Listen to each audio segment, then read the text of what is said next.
Reclaim is a podcast for women, by women, on conversations that matter, with your host, Thais Sky.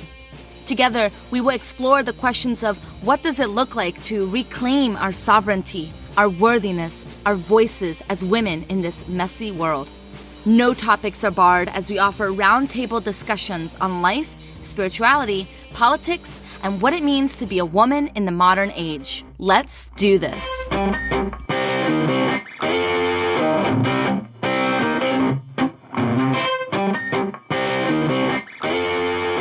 Hello, everybody. Thais Sky here. Welcome to Reclaim the Podcast.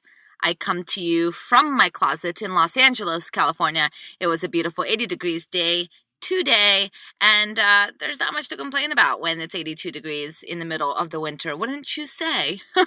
If you haven't heard yet, doors are now open for my signature 4-month program, Worthy Women Rise. We are currently accepting applications. Early bird ends February 4th. Worthy Women Rise is all about healing the worthiness wound so that we may rise up, embody our truths, and really reclaim our space in the world. It's all about getting out of our way. It's all about accessing our innate power. It's all about healing and feeling worthy and feeling whole and feeling embodied and feeling like you're allowed to be your most expressed self. So if you're interested in learning more about Worthy Women Rise, you may go to worthywomenrise.com where you will learn all of the information. Also, I have a couple different opportunities for how you can come meet up with me around the country. I am speaking at an event called Amplified Soul Live here in Los Angeles, March 2nd through the 4th. Tickets are in the show notes if you are interested and available. It's an entrepreneurial event. It's going to be a really awesome opportunity for you to get a little bit of an ass kicking, which I think sometimes we need as entrepreneurs, and a reminder of all that is possible within us as we continue to develop our business. So if you're around, I'm going to be speaking there, and I'm also going to be speaking at a conference in Georgia. This conference is hosted by a friend, McKenna Held. She is going to be leading a conversation March 27th through March 29th on leadership, but a very social justice-oriented vision of leadership. The event is called Your Leadership Recipe Live. No matter where you are in the world, I highly recommend you making your way to a small town in Georgia around this time because you are going to get quite a treat. I know so many of the speakers that are going to be at this event, and they know what they're talking about, myself included. Okay, so those are the two places that you can check me out around the country in the coming months. I'm very, very excited to be speaking more in 2018. And again, all of the links are in the show notes. Okay, so today's guest is Luna Love. Luna is a dear friend of mine. I've connected with her over the past year. I spoke at her event last year, and we've been just developing a really solid friendship, one that is based on so much mutual respect for one another. I love her presence in the world. I love how she's talking about the things that she's talking about in the world. We share a lot of the same values, and it's such a treat to interview her for this podcast. I also had the opportunity to bring her on as a guest teacher for Worthy Women Rise, where she goes even deeper into leadership and practical things we can do to stand in our leadership in a greater capacity. So in this conversation, we're going to be talking about getting uncomfortable. We're going to be talking about fragility and shame and being a change maker and taking a stand for things that are much bigger than ourselves. You are in for quite a treat. And it's so funny, when I asked Luna for her bio, this is what she sent me. And I love her, and I love that this is the bio that she chose to share with me today. Luna is a woman of devotion and transformational leadership mentor. She has a bio that I could read, but she feels what's most important is that you feel in your body and what you discern to have value through listening to your own body's response through the time we all shared together. Her degrees and fields of study are vast as life itself. She values learning through living a full spectrum life, welcoming anything and everything that comes her way as part of her education. Stay and listen, if you will, and know what's true for yourself, but her bio shouldn't determine you sticking around. You showed up for a reason, and that could be enough for you to trust. Let's see what happens. You can get her full bio in the show notes, but I like that. When I finished interviewing her, she goes, you can use the bio that I sent you, or you can use the one on my website. And I go, you know what? I like your sass. I like your style. So I'm going to share the one that you sent to me. Okay. So while we're engaging in this conversation, I want you to think about what leadership means to you. I want you to think about how you've navigated taking a stand for things that are uncomfortable. I want you to really check in with yourself and ask yourself how you've navigated the uncomfortable emotions that inevitably come up in life, like fragility and shame and righteousness, and what you want to do about it. And mostly, I want you to think about how you want to take a stand for leadership moving forward. Who do you want to be in the world?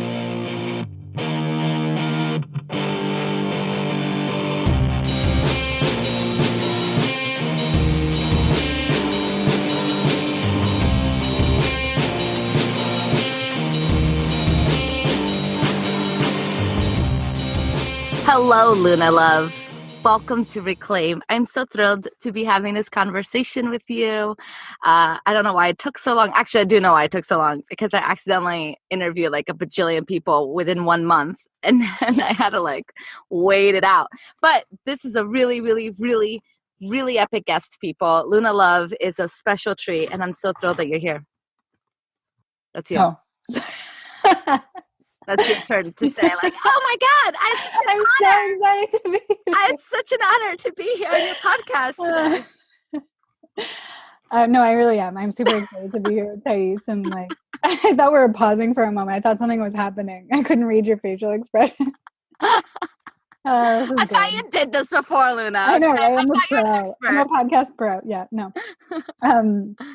No, I'm super excited. Every conversation I've had with Thais has always been enlivening and bringing stuff up, and we could just go on forever. So I'm super excited to be here and see what comes forward. And I've loved what you've done with the show so far. I've listened to a bunch of episodes, and it's really great. It's been fun. It's been really fun. So where do we begin? I want to begin by talking about leadership, because this is something that I know you for, talking about feminine leadership and talking about leading. You have a podcast with that in the title. I spoke at your event with that in the title. So I know you as the embodiment of leadership in many ways. And what I have seen shift and change for you in the past couple years, the same with me, is a redefinition of leadership.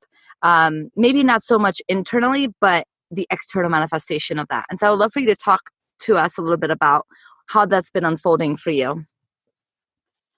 Yeah, I think we're leaders, whether we're in our family, in our partnerships, in our individual relationships, we're constantly leading. Everything we're doing is informing our environment, is informing us and what our next step is. And when we can kind of take responsibility for that in a way and be aware of how everything we're doing is informing something and affecting something else and impacting something else, then that's leadership. When we know that we can be responsible for the effect and the impact that we're making, then we can be a leader. That to me is the awareness of that and the responsibility of that, and not taking that responsibility lightly, but really seeing it as an honor to, because not everyone acknowledges themselves as someone who is making an impact. A lot of people are just happy to be complacently following the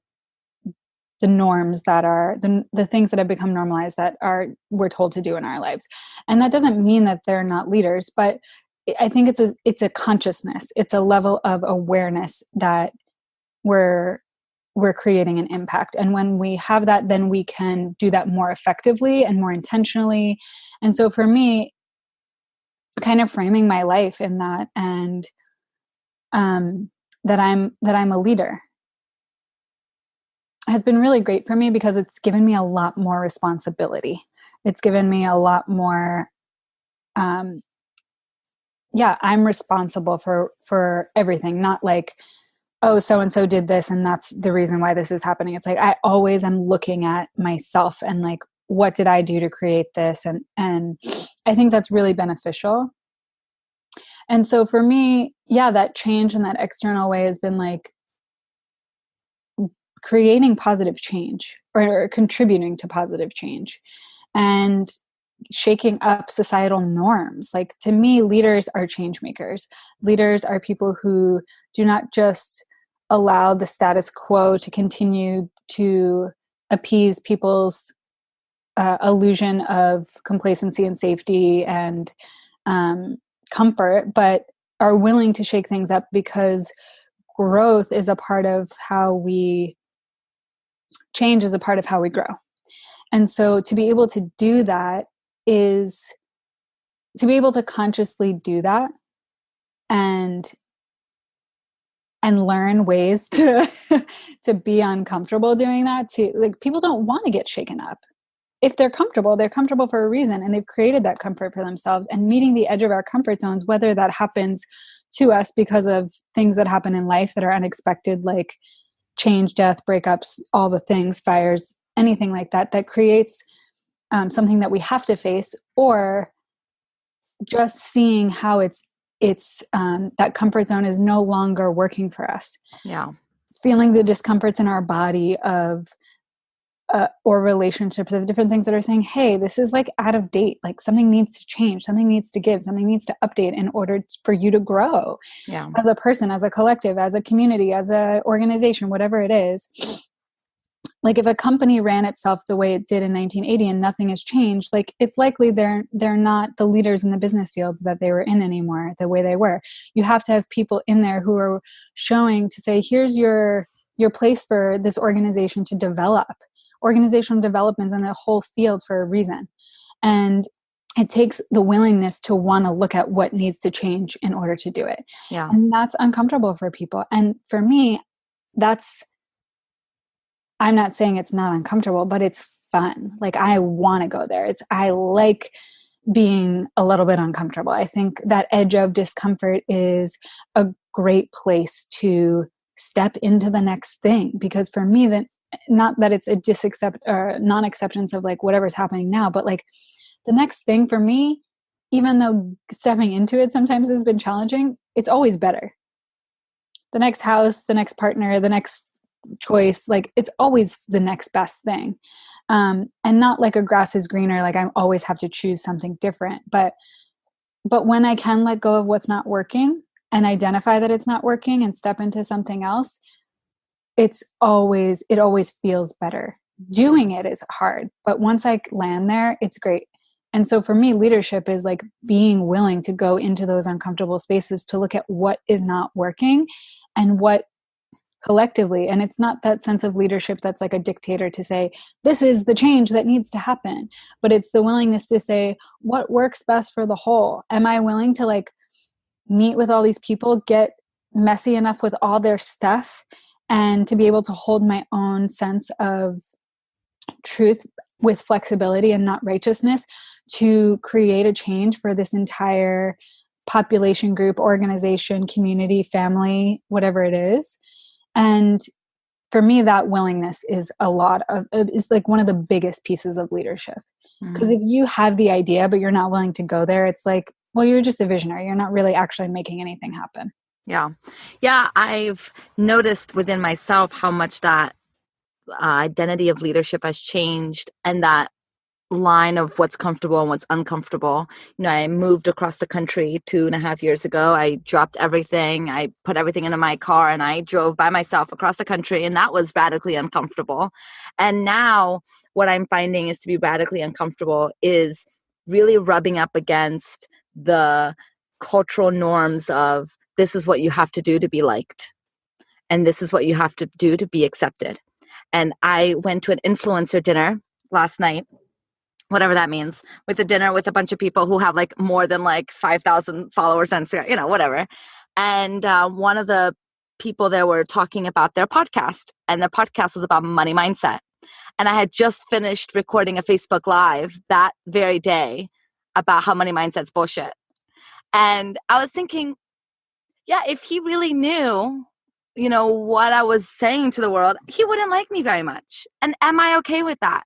And so that's been a really interesting experience. I know that you've also been speaking up louder, whatever. I'm Brazilian. Speaking up more around things that are uncomfortable, and also having to then face the fact that people aren't going to like you. And I'm curious what that experience has been for you. I have a both end. Like I don't hold this point of view that's just like, well, Fuck it. sorry, like It's sorry, off. not sorry. Right. Hashtag And sorry, not that's why sorry. I love you, Like because I definitely have cultivated enough data through experiences in my life to see feedback from those experiences, to look at that data with perspective and objectivity to say, well, if I communicate in this way, it's likely that people aren't going to be willing to hear me. So yeah, how can I say what I need to say that still might make people uncomfortable, but in a way that's going to allow them to hear it. potentially be more willing to hear it. Yeah. And that's an art that I'm constantly navigating, that as a youth, like I grew up with a mom who was just like New York bitch, like did not care. Like you were not going to tell her she couldn't do something. She was going to get in your face and tell you how it was. And so that was my model. And I very much like adopted that and would get into like debates and arguments. Like I was always kind of playing these devil's advocacy roles and like looking at these things that were like accepted and speaking up against them in my family and in the communities that I was in always. And I was getting in like heated, aggressive like arguments that were not ending well and ruining relationships. And there's nothing wrong with like ruining a relationship. Sometimes that's unfortunately what needs to happen. And it's like, this isn't in alignment anyway. Like, am I really like, but I want to choose that and let that go. Yeah. I don't want to be reactive. Yeah. And so for me, it's been a constant navigation of seeing how, like, you know, taking that personal responsibility of like, am I leading and am I embodying a model that I believe is valuable? Can I check that? Can I look at it afterwards and see where like that was rude, that was sarcastic, that was like uncalled for, that was said from a place of trigger, and like, you know, work with that to show up differently next time, to maybe have a different impact. So I'm constantly looking at that because I know that that's part of my edge. And at the same time, I feel like I've done a really good job at it, to be able to be diplomatic, to be able to really hear other people's point of view and acknowledge them without just having a sense of righteousness. Because I feel like yes, so much of what's happening, like everyone's feelings, emotions are welcome in whatever the topic is that they're hurt, excited, pissed off about, needs to change, all the things. Like the emotions themselves, sacred rage, all of these things are welcome. But as soon as there's a position of righteousness of like, I'm right and you're wrong, we're probably not going to have a resolution. What I'm frustrated with is, you know, in the spiritual community, we've been taught to access our truths and to be unapologetic about our truths, whatever that word means. We're talking about embodying our truths and being unapologetic about our truths. But then what's the line between that and being righteous and being closed off and narrow-minded and proclaiming that you know the truth, and anyone who doesn't align with the truth is wrong and broken and problematic, et cetera, et cetera? Yeah. I was at an all day kind of talk with a mentor that I love, and just all his work is really inspiring to me, Stephen Jenkinson. And he's like a word genius. Like it's just, he calls you into remembering language in a way that has been lost. And he very much talks about the etymology and the meaning, the real meaning of words, and how like the way that we use them is really strange. And he talked at this day long thing about how the spiritual community and people just in general are like, my truth. And truing was an act, like with a stick, a truing stick, that people would be measuring something. I forget the details of it, but you'd be measuring something. And basically, it had to be a communally based truth. For something to be true, the system of measurement, the truing stick, the whatever was being measured, it was all based on a collective acceptance of what was true. Yeah. Truing was never an individualized thing. It wasn't even just the person who had the truing stick had the authority to name what was true or not. It was always based on something collectively that we all could like the majority could agree upon. And so this kind of like personalization of truth is really far from what it started as. And I think that as we speak up, so you and I are in a lot of commentary around race and white fragility and women of color and voices and speaking up and all these things. And at the end of the day, personally for me, I get different feedback. I could talk to 10 different people and get 10 different feedback about what's appropriate, what's right, wear the pink hat, don't wear the pink hat, like all these things. And like, there's no sense of cohesive truth. And there's all these communities and all these people who think that, who believe, not think, like really believe that there's a higher truth. Yes. And for me, like, I want to hear that. I want to know. I want to know what you believe. I want to know why it's true for you. I want to honor that. And if there's something that's like, and this is the only way it can go, it's hard. I don't see that being as effective.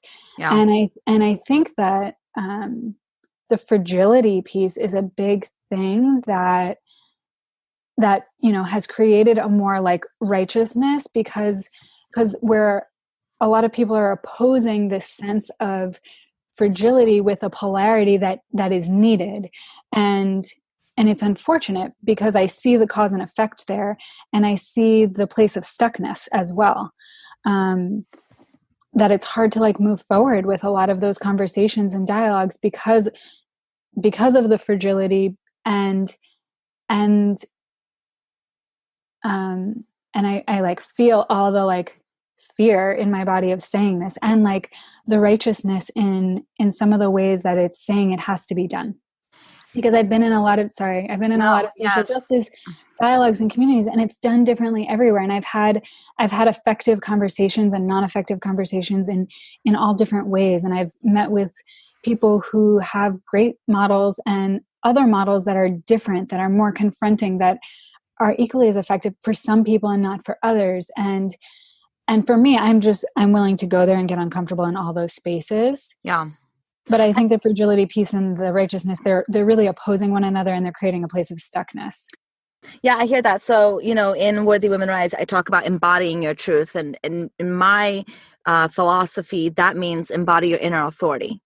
And I think when we can have that inner authority, we can navigate the challenges of other people's authorities and the higher authority, and navigate that polarity with a little bit of comfort, knowing that no matter what, it's not going to change your validity and your, worthiness and your rootedness on this planet. And I speak to that because I, for so much of my life, have craved and needed somebody else's authority to tell me how to navigate this space, any space that is. And I've seen how detrimental that can be, because she says that you can't say this word, and then he says that you can say that word, and then you don't know what's right. And then you go through this whole identity crisis of not knowing, what to do, because you've been so reliant on it from a very early age to, depend on other people's authority for your life. And so I think in that way, if we think about authority and truth as one and the same, then that makes sense that we can embody your truth without being self-righteous and without needing to be greater than you really are. So I love that. I love that you speak on that. I love that word authority as that inner authority, because that feels to me very grounded, very real, of the embodiment of worthiness. Yeah. And from what you shared there, what I've seen, and, less in myself because it's not my personality, but what I see often is from that place of getting all this different feedback, not saying anything because you're afraid. All this fear and doubt comes up of like, am I going to do or say the wrong thing? It's better for me to just be quiet. And that's what I did. Obviously, that's the inevitable repercussion, is you're so terrified of saying anything that you just don't say anything at all. Yeah. And like, I want to honor all the other people out there like me who like just constantly get in trouble and ruin things because they don't know how to not speak up. Yeah. And like, shut up sometimes. And so that's the other part of it, is like I grew up with a model that was not going to shut up, was not going to like let anyone tell them that they couldn't do anything or it had to be a certain way. They were going to very much let you know that whatever way they wanted it to be was possible, and that they were going to find a way to make it happen. And I think that that's a great model in a lot of ways. And I'm navigating a balance. And it's funny because I meet and I support a lot of clients and people who have this other thing. And it's not that I don't get it, can't empathize with it. It's just not my experience. And so there's this polarity. And so like, for me, I've totally upset people because I said the thing anyway. And that's part of it too. And part of navigating that. And so for me, it's always like, I'm learning through those experiences how to refine. I'm using everything as feedback. If I'm not using everything as feedback, I'm not doing due diligence as a leader.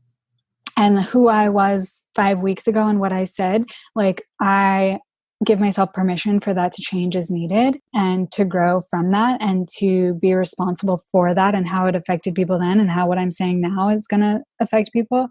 And I cannot worry. I can be discerning, but I cannot live my life with the like fear of making people uncomfortable or like censoring myself based on needing other people's approval. Like it's just, I'm always going to feel dissatisfied with my purpose if I live my life that way. I really hear that. And, let's dive even deeper into this notion that if we consider ourselves a change maker and a leader, the natural, manifestation of that is you're going to have to talk about things that are uncomfortable. You can't talk about things that are comfortable and really be a leader, or really be a change maker, I should say, maybe not leader, but a change maker, because where's the change? And I see this very often in the industry, in the coaching industry, is a lot of people saying the exact same things, calling themselves, change makers. And I say this because I was one of them, not talking about anything really uncomfortable. I mean, motivation and inspiration is it's not uncomfortable. We may push people, but the conversation in and of itself is not uncomfortable. And I really had to sit with, what was I doing? Was I really in business for likes, or was I in business for change? If, when I die, do I want to look back and think, oh, I got 1 million likes? Or do I want to say, I was on the side of change and I was a part of that community and I said things that no one else wanted to say? Yeah. Yeah. I mean, we could probably go off on the coaching industry for a little while, but yeah, for me, it's great. Like, pay someone $10,000 to teach you how to do a telesummit, and then create your business so that you're teaching everybody else how to do a telesummit, and then they can they can create a business about teaching other people how to do a telesummit to grow your list so that you can share, framed all around sharing your message that is a message of change. But like, that's all well and great, and it can be framed in that way. But at the end of the day, is your business model representing the change that you're speaking of, the creativity that you're speaking of, the revolution that you're talking about? Like, I'm sure your telesummit is great and is telesummit. I don't even know if that's the right word. That sounds like a Sounds great. people. Virtual summit, whatever. I'm sure it's great and it's impactful, and I speak on a lot of these things and I love it, and it's awesome. And if that becomes the business model, which I see again and again and again, it's like an MLM thing where like coaches just coach coaches to become coaches, to have the same business model that they learned to teach other people. And it's all framed around making X figures a month. And like, it's so self-indulgent for me. And I hear that it's like frameworked in this thing. And like, so many MLMs are framed in this framework of this product, this thing, this gift is like going to change people's lives, like the supplements, the essential oils, like all of these things they're going to change people's lives. They're going to impact people. And it's also about your business and creating freedom for yourself and creating financial freedom for yourself. And we can turn anything into anything with enough marketing. Yeah. And like, to be perfectly honest about my business. There are times when like it's awesome and flourishing and I'm making those 5 figures a month. And there are times when I'm so not. And for me, I honestly don't care because I know that I'm in integrity with my work. And there, like last year, I had like $7,000 in people who contractually were supposed to pay me for things that didn't pay me. Like, is there like money mindset things that I'm sure I could dive into to like do? Obviously, you're attracting this. Yeah, like there's So something in me. And like I've sat down and looked at it and like it's just part of it. Like it's just business. that's fine. That's just part of business. It's fine. Like Yeah. I've talked with people whose businesses are way bigger than mine is and like who deal with that. Like I'm not gonna, to me, it's not in my best interest to like pay some money mindset coach $10,000 for me to like see something that I know. But like I am someone who knows I can check in and like feel so confident in knowing that I'm in alignment or not in alignment with myself. It doesn't take that long. It's not a hard process. I don't doubt it. I trust my body. I tune in with my body. Like we're in communication. Like for me, that's something that's been cultivated where I feel really confident. And that's a lot of what I do with other people is like, I'm not giving you the answers. Like as your coach, I'm supporting you in building the confidence that you trust your own inner compass, body, intuition, like all the things that are informing your life, all the feedback that you're getting from your relationships, everything. Like to me, that leadership is about the confidence to know that and to be able to check in constantly and change and adapt as necessary to meet that environment, whatever the next thing is. And I think, when we can be in that greater alignment, we are not so caught up in the trap of feeling like we have to build a business based on someone else's model in order for our model to be successful. We can lean into creativity and innovation and uniqueness of our own expression. And I think that that's so important, or else we're just like ants running around selling the same thing to the same people, and where are we really moving the needle forward? Because I can walk outside my door and talk to 5 people who have no idea what the coaching industry even looks like, and so is the industry going to be touching in with reality, or are we going to keep in the spiral of coaching other coaches how to be coaches and coaching other coaches? Yeah, this year it's only like 3 weeks into the year. But I've noticed on my Instagram, I'm just like, oh, like don't need to follow this person. Don't I'm like I've constantly unfollowing people because I'm like, you're not speaking up about anything that's creating change. Yeah. And I'm just like, well, this is pretty to look at, but like I don't need more pretty shit to look at. I'm surrounded by beauty all the time. Like if you're not talking about something that's meaningful, like, and it's not my decision to determine what's meaningful. I get that some of these things are really meaningful to people's lives that like are not, I can connect with that if it's really authentic to someone in the moment. And for me, I'm thinking humanity. I'm thinking bigger picture. I'm thinking like, let's everybody wake the heck up. Yeah. Amen. That's it. Mic drop. I don't hire anybody that's not talking about anything that's real. If you're a money mindset coach and you're not talking about capitalism and its inherent corruptness, then what do you know about money? Honestly, if you're talking about business coaching, but you're not talking about how to actually create your own business that is real and applicable then what are you doing? I don't see the value in it anymore. I literally had to completely throw away the lens in which I was wearing in my life and realize that I was not in alignment. And so I think that it's all part of the journey. Falling out of alignment, coming back into alignment, figuring our shit out, falling out of alignment, coming back to alignment. But like I say, it's just like a meditation practice. The art is that of coming back, and not judging yourself for the journey that it took you on.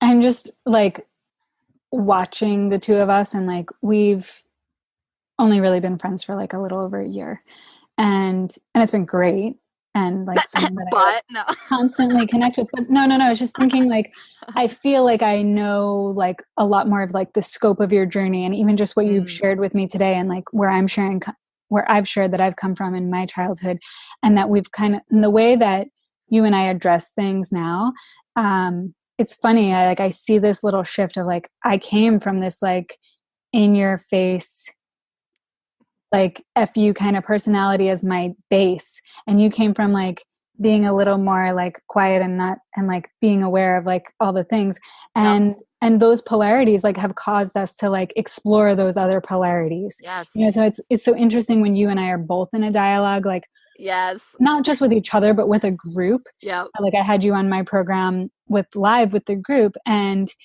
it's so great because we had like the same intention, a lot of the same skills and tools, and offered them in like from such different places that were really valuable to the person to have these like alternative points of view. And even in like an online space, if we're both commenting on something, the language, the energy, like all these things, like it creates a balance. And I'm just noticing, like I was kind of seeing how like in some ways we're kind of just exploring those other edges, and for me that's all part of navigating to find this like center path that feels really good. And I've seen that in so many areas of my life, and Yeah.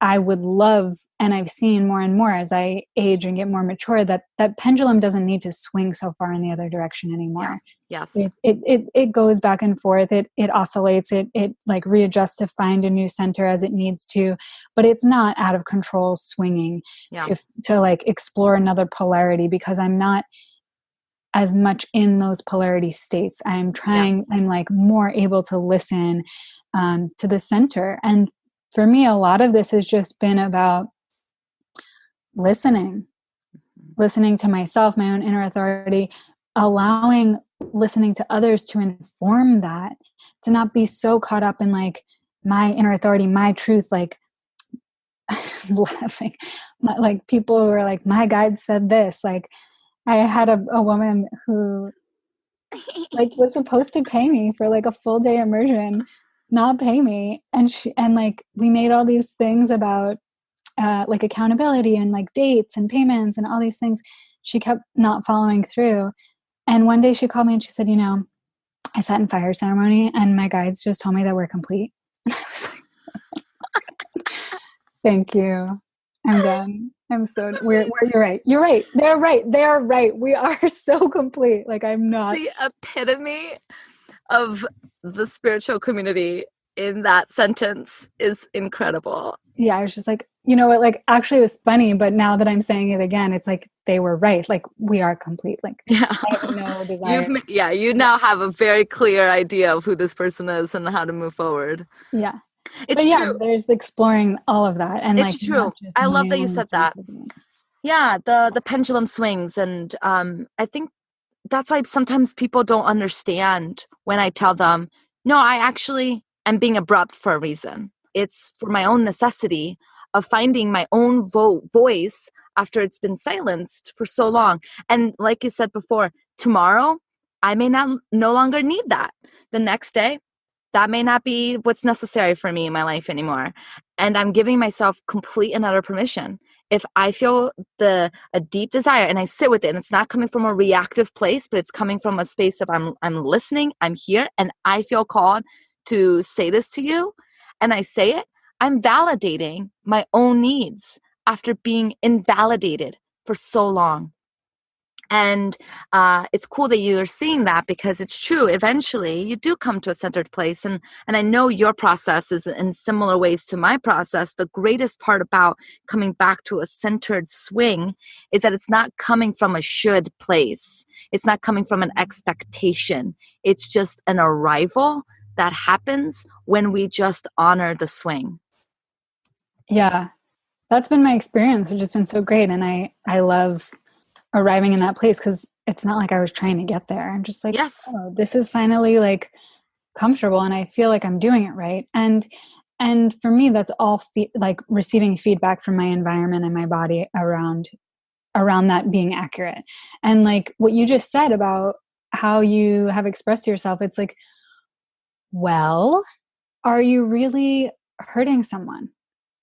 And like that's for you to determine. That's for you to look back and see, like, am I really hurting someone, or are they just uncomfortable, like not used to being with their own discomfort? Yes. Because to me, that's a big thing that's holding us up from solving a lot of problems that we have in the world is righteousness and fragility. Like Yes, those are the two things. And like to me, all of those things are simply just lack of vulnerability, lack of absolutely. skills to be personally responsible with our own emotions. And and I meet this like all everywhere Yep. in a public forum, in my family life, like everywhere, constantly. Why can't we be vulnerable? Why are we so righteous as a form of protection from Yes. not allowing that vulnerability to come out? Or why do we go to the opposite spectrum of fragility where we're so, like vulnerable is that like broken, like unraveled thing that can't be, um, that doesn't have its own inner strength to like to stand up and know itself and experience the thing that's going on to inform us. And so much of just this just comes from, for me, a sense of like education. Like, why is this not the thing that we're teaching kids how to do, is like be with their emotions? Especially shame and guilt, Ah, especially because those are the two that I find lead quickest to that space of fragility is our inability to be with shame and guilt. And it's interesting because I have been having a lot of conversations with white women about privilege, and of course people start to use words like you're shaming me, or this is I'm feeling ashamed, or I'm feeling shame. And I used to want to contort my language to prevent this from shame from ever occurring, but one really can't because there's some things that shame is just an inevitable space that we have to sit with. And so now I've been saying, if you experience shame and guilt, that's great, because those are just emotions and we can deal with that, and I can teach you how to deal with that emotion, and we can use that emotion to deepen into our humanity and into our vulnerability. But what's not okay is to allow that shame and the guilt to slide you into fragility and to keep you ignorant, because our ignorance is specifically around white privilege, right? Is killing people. Our ignorance around our own privilege is contributing to upholding white supremacy. And so we've got to decide, like, are we going to be with our emotions, or are we going to contribute to a system that's killing people? yeah. And let's now explore and talk about the deeper emotions and how to navigate that so it doesn't collapse us. Yeah, I'm still exploring shame and guilt in my own world and how I relate to it with language, especially around, um, my experience is that there's emotions that are unacknowledged, that are judged, that lead to shame and guilt. Mm, That there's something before shame and guilt that if we don't address and we judge that emotion, that's where we get to shame and guilt. So it's oftentimes like, I actually think we can just skip shame. I think it's a waste of time. Like, I think when it comes up, just be with it. But what is it really? Because it's an emotion that we've judged that has led us to, it's something that we've felt as a result of our experiences that yeah. we've then judged Yes. as Well, I've not, often yeah. considered shame to be the condom. I'm so That's, excited to hear what you have to say right now. Okay. well, based on my own experience But with, no, keep doing this though. Okay. I'm making a condom look uh, on video. So when I've personally navigated my binge eating and the emotions that came up with binge eating. This was the beginning of my spiritual journey, the beginning of my understanding of any of this. I was with a therapist I'm still with now, exploring what's here. And what I found for me, and I'm curious your thoughts, is that shame and guilt are a barrier that prevents us from feeling the more uncomfortable emotions that we've judged as unsafe. So for me, Yeah. when I was binging, the emotions that felt unsafe for me were abandonment and neglect. I guess those are the same thing. And feelings of inadequacy and worthiness, and that triggered up from childhood stuff. And so shame and guilt stepped in right after I would binge as I can sit comfortably in feeling like shit about myself.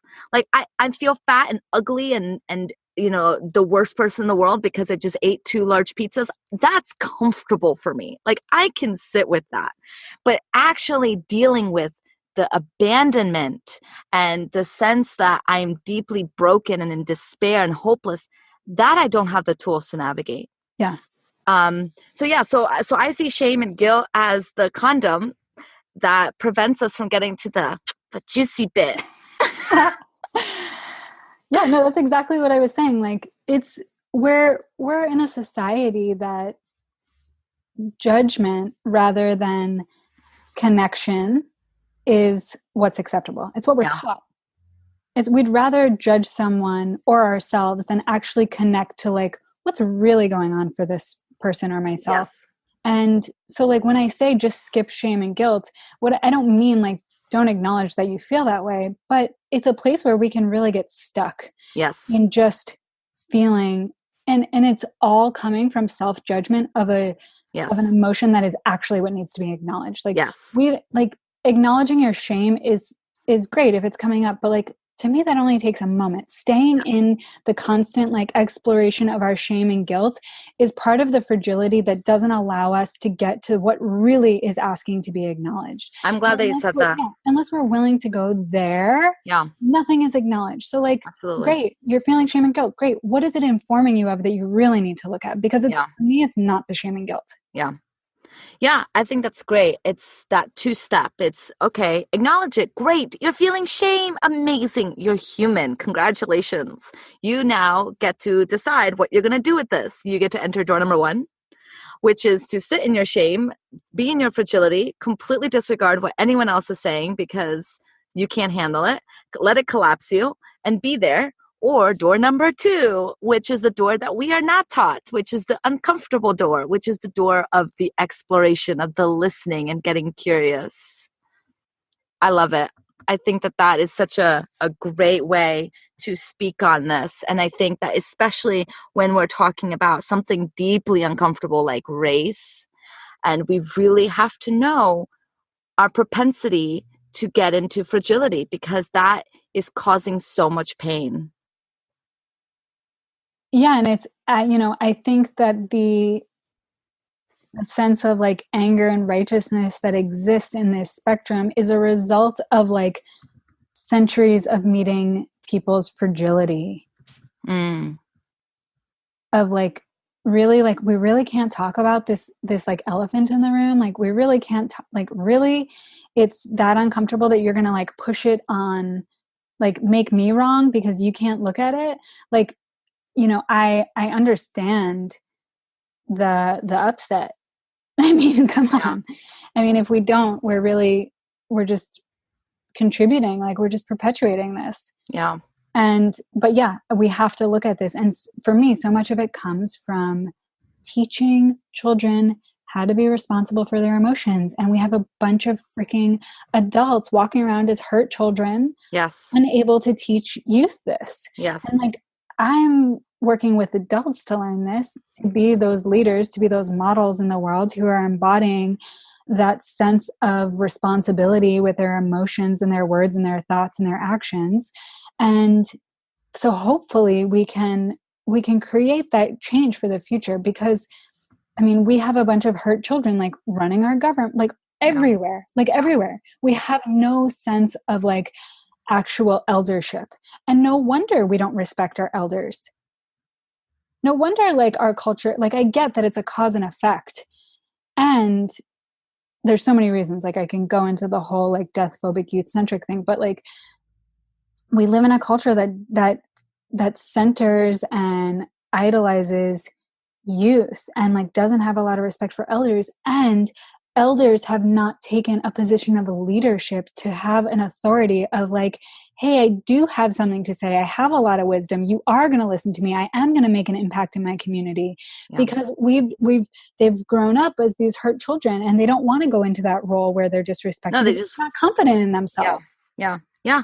Yes, yes. And I think something that I want to make sure that we touch on, that's really a part of this, is as adults, part of leadership is allowing other people to sit in the discomfort of their emotions without us trying to take it away.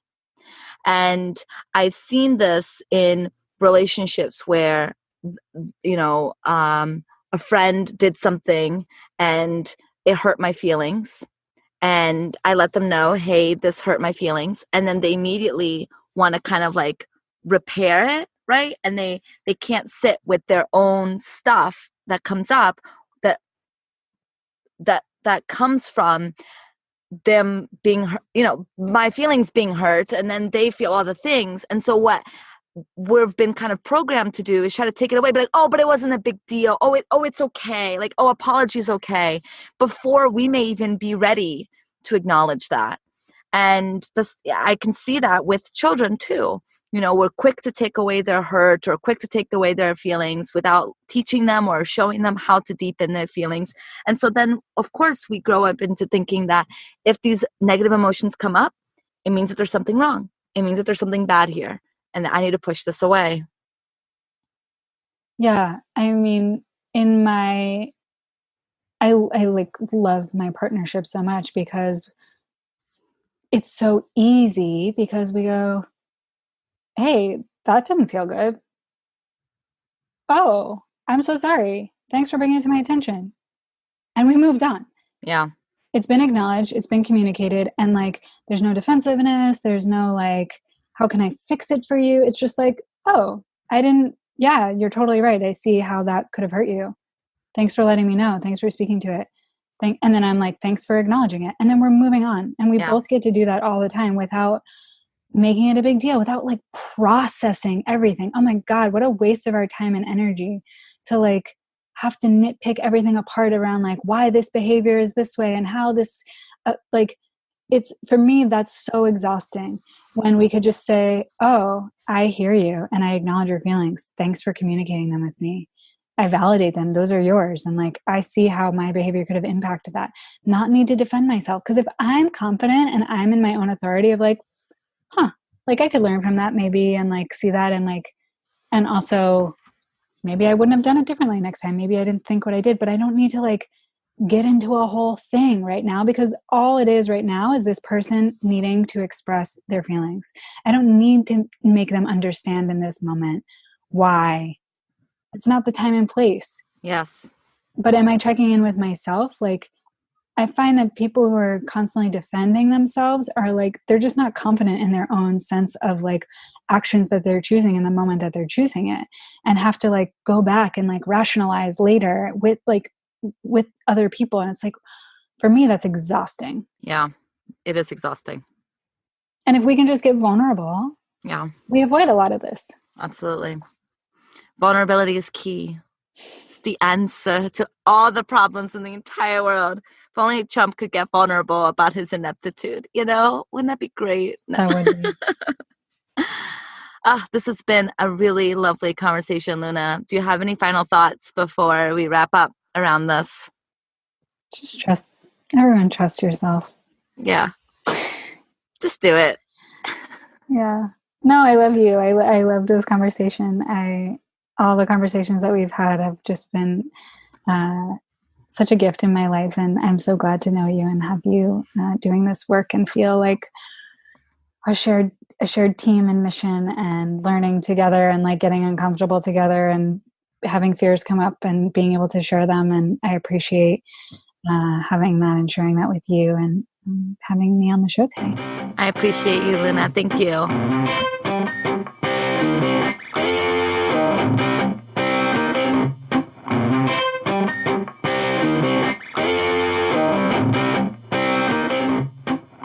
And I had a lot of thoughts around leadership, and now we want to hear yours. Come hang out with us on Facebook. You can find Luna at facebook.com/Luna Love Leadership, and me at I am Thais Sky.